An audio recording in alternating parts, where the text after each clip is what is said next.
इसी के द्वितीय रविवार का तीनों पाठ अटूट विश्वास, विस्मरणीय बलिदान, रहस्य उद्घाटन और मुक्ति के चारों ओर घूमता हुआ देखेंगे।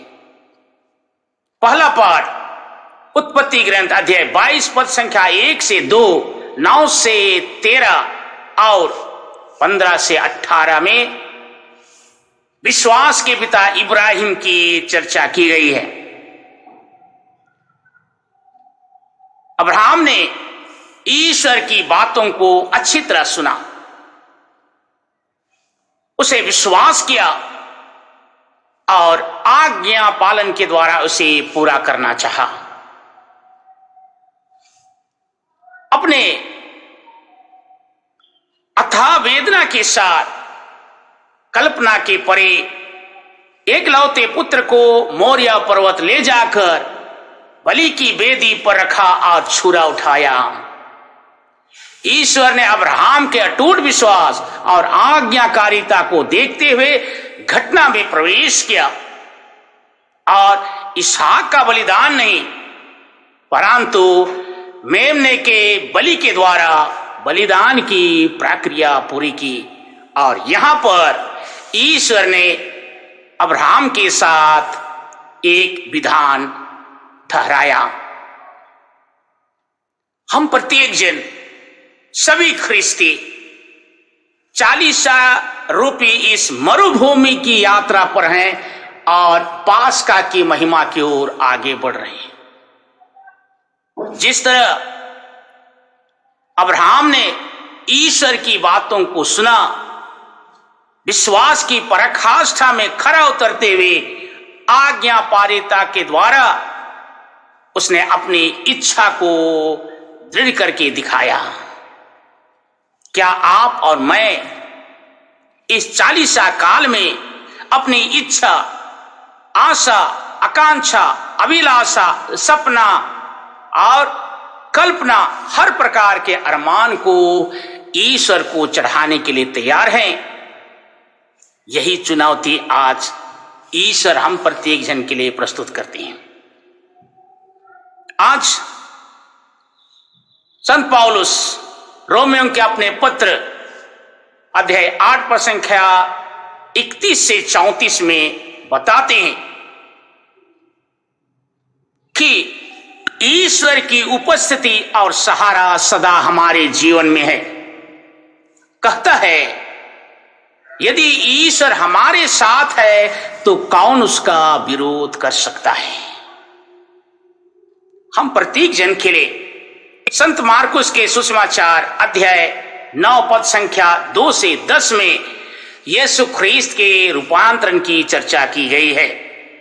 यीशु ख्रीस्त ने पेतरुस, याकूब और जोहन को अपने साथ तबोर पर्वत ले जाकर ईश्वरीय महिमा का अनुभव करना चाहा।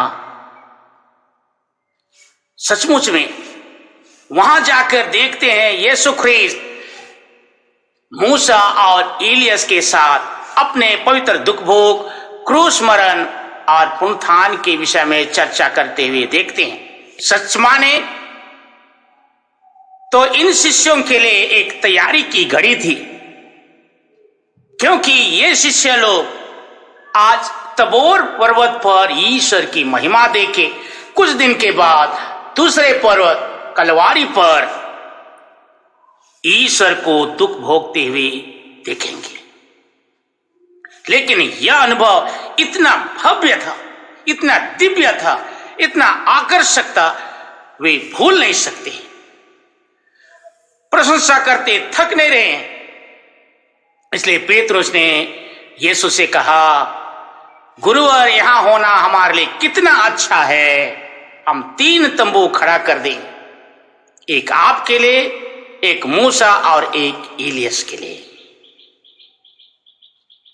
प्रियजन, इस 40 की घड़ी के साथ साथ अन्य समय में क्या हम यीशु ख्रीस्त के इस दिव्य दृश्य को अनुभव करते हैं?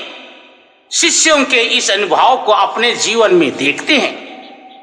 जब हम अपने जीवन में अर्श में रहते हैं या फर्श में क्या हम ईश्वर की प्रशंसा करते हैं? जब हमारे जीवन के तबोर पर्वत की महिमा होती है या कलवारी का दुख भोग, क्या हम ईश्वर पर विश्वास करते हैं? सचमुच में जरा देखें, हम प्रत्येक जन को ईश्वर जब पुकारते हैं तो प्रियतम चीज या व्यक्ति को जब छोड़ने की घड़ी होती है तो क्या हम ईश्वर को सुनते हैं, विश्वास करते हैं और मानते हैं? ये बहुत बड़ी चुनौती है। कबीरदास जी ने ठीक ही कहा, दुख में सुमिरन करे सुख में करे ना को, यदि सुख में सुमिरन करे तो दुख काहे का हो। मेरे प्रियजन, हम सदा दुख हो या सुख, आनंद हो या वेदना की घड़ी, ईश्वर पर अपनी नजर रखें।